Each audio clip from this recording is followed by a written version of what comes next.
In this video, let's look at how to deal with blown highlights in clouds, such as this white edge here, which really draws too much attention to itself.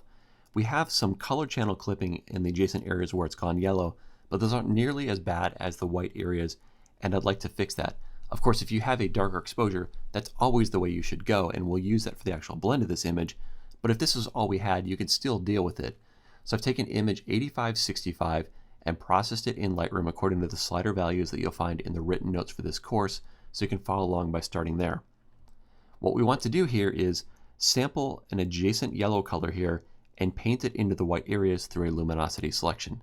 The easiest way to do that is simply to create a new solid color layer, sample on an appropriate part of the cloud, click OK, and we'll switch over to the normal blend mode because we're going to replace the pixels. And now put a black mask on by alt-clicking mask, and now we can paint through a selection onto the cloud. Let's zoom back so we can see all the clouds we need to fix, which start here, here, here, and maybe a little bit here. And take a look at a light selection that will grab those cloud edges.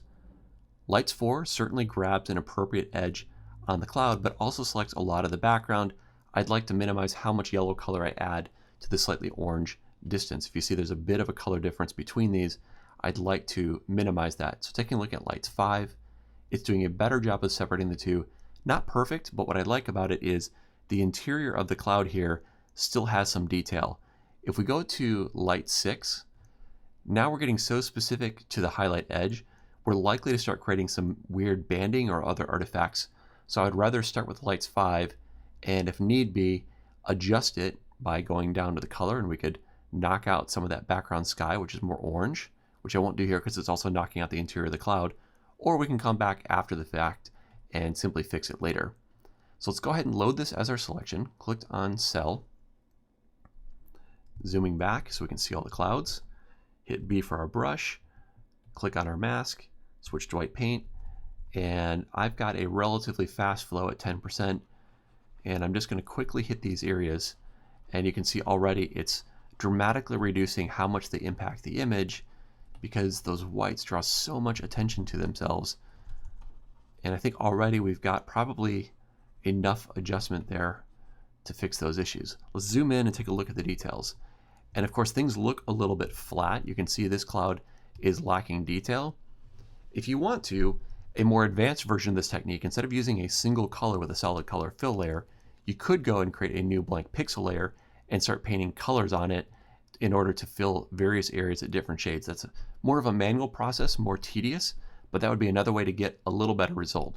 Let's delete that. What I usually like to do is simply back this off. If we take the opacity and just bring it down to 40% is looking pretty good. Right around that 30% mark there, I kind of like that result. There's still shades of variation in the cloud looking from before to after, but it's less noticeable, especially when we start to zoom back on the image and looking at the image in totality from before to after.